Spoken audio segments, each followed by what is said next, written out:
আসসালামু আলাইকুম, real village cooking চ্যানেলে সবাইকে ওয়েলকাম জানাচ্ছি। আজকে আমি পাকা পেঁপের লাড্ডু বানিয়ে দেখাবো। অনেক রকমের তো লাড্ডু খেয়েছেন, একবার পাকা পেঁপে দিয়ে সুস্বাদু অসাধারণ টেস্টি লাড্ডু বানিয়ে দেখবেন, খেতে কিন্তু খুবই ভালো লাগবে। আমি এখানে একটা পেঁপে নিয়ে নিয়েছি। আমি আজকে একটা পেঁপেরই বানাবো। আর এই পেঁপেটাকে আমি ছালগুলো ছিলে নেব। আর ভেতরের যে অংশটা আছে, এই ভেতরের বীজগুলো আমি ফেলে দেব।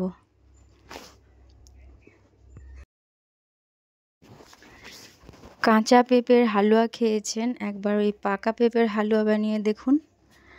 স্কিপ না করে পুরো ভিডিওটা দেখতে থাকুন, খুবই ভালো লাগবে। আমি এখান থেকে যে বীজগুলো আছে সেগুলো বাদ দিয়ে দিচ্ছি, আর এর ছালগুলো আমি বাদ দিয়ে দেব।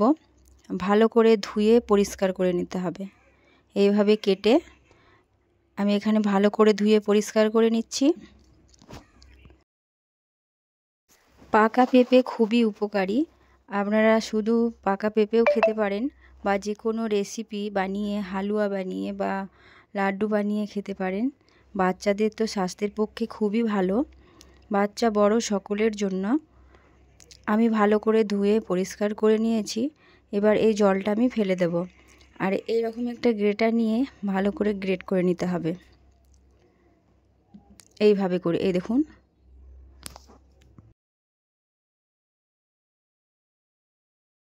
এইভাবে না করে আপনারা মিক্সিতেও ঘুরিয়ে নিতে পারেন, আপনাদের যেটা ভালো লাগবে। আমি এইভাবে গ্রেটারের সাহায্যে গ্রেট করে নিচ্ছি, খুব তাড়াতাড়িও হয়ে যায়।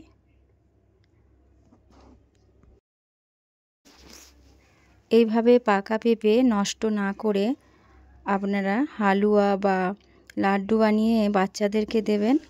বাচ্চারা তো খুব আনন্দ করে খাবে। সামান্য উপকরণ দিয়ে এই লাড্ডু বানানো যায়, আর খুব অল্প সময়ের মধ্যে। আমি এই দেখুন খুব ভালোভাবে গ্রেট করে নিয়েছি, ঠিক এই রকম হয়েছে। এই দেখুন,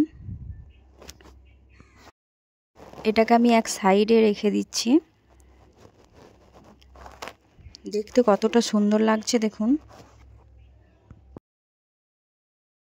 এখানে একটা প্যান চাপিয়ে দিলাম, আর এখানে নিয়ে নিচ্ছি আমি 25 গ্রামের মতো চিনি। আর চিনিটা আমি ক্যারামেল বানিয়ে নেব।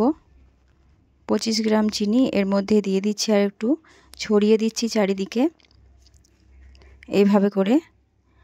এবার এটাকে ক্যারামেল বানিয়ে নিতে হবে। খুব বেশি লাল করব না, না হলে তেতো ভাব লাগতে পারে। এই পর্যায়ে এইভাবেই রেখে দিতে হবে। গ্যাসের ফ্লেমটা আমি মিডিয়ামে রেখেছি। এই দেখুন ক্যারামেল হয়ে যাচ্ছে।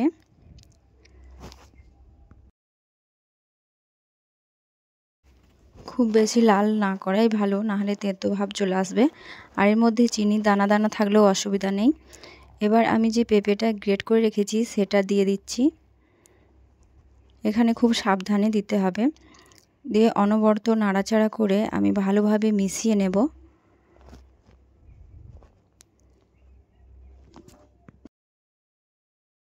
নাড়াচাড়া করতে থাকতে হবে। আর এর মধ্যে দেখুন ভালোভাবে ক্যারামেলটা মিশে যাবে, একটা ভালো সুন্দর কালার চলে আসবে। আর দিয়ে দিলাম 2টো এলাচ আর একটা দারুচিনি।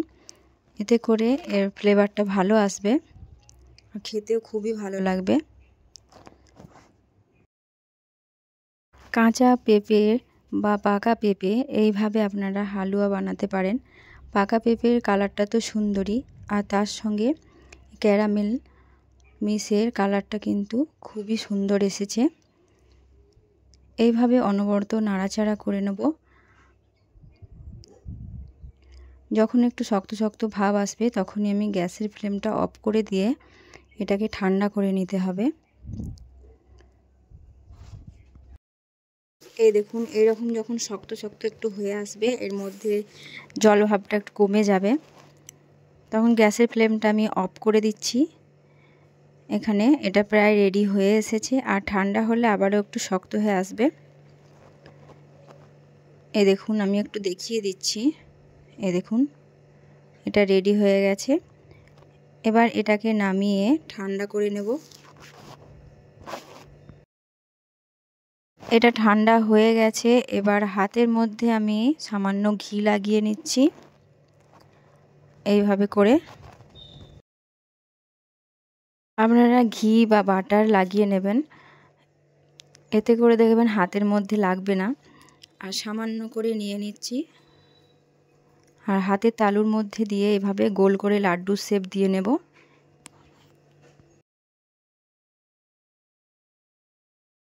এই দেখুন কত সুন্দর গোল হয়ে লাড্ডুর শেপ দিয়ে নিয়েছি। দেখতে কতটা সুন্দর লাগছে দেখুন। এই দেখুন, আবারও আমি আরেকটা লাড্ডু বানিয়ে নেব। আরও সামান্য নিয়ে নিলাম, হাতের তালুর মধ্যে দিয়ে এইভাবে গোল করে নেব।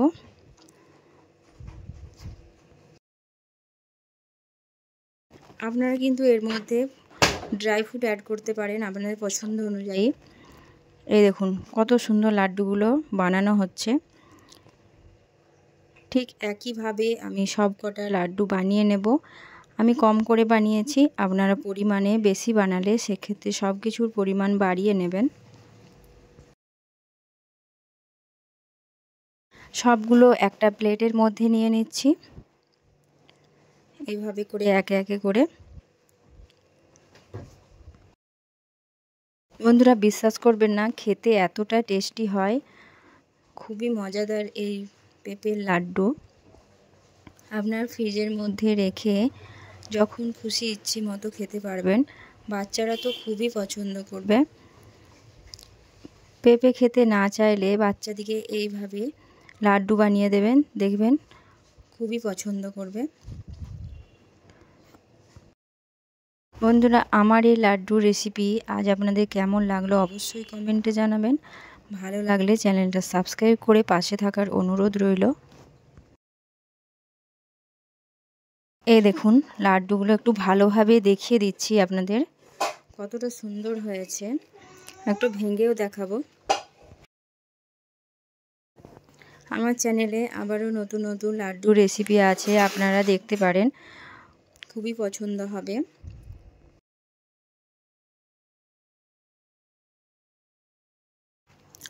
আপনারা বাড়িতে একবার হলেও ট্রাই করে দেখবেন, আর কেমন হয়েছে আমার কমেন্টে অবশ্যই জানাতে ভুলবেন না। আমি একটা ভেঙে দেখাচ্ছি।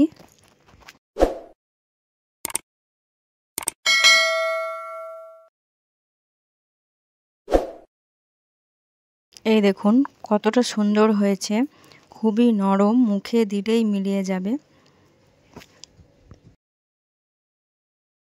একবার খেলে মন ভরবে না, বারবার খেতে ইচ্ছা করবে, এতটাই সুস্বাদু হয়। তাহলে আজকের এই রেসিপি এখানেই শেষ করছি।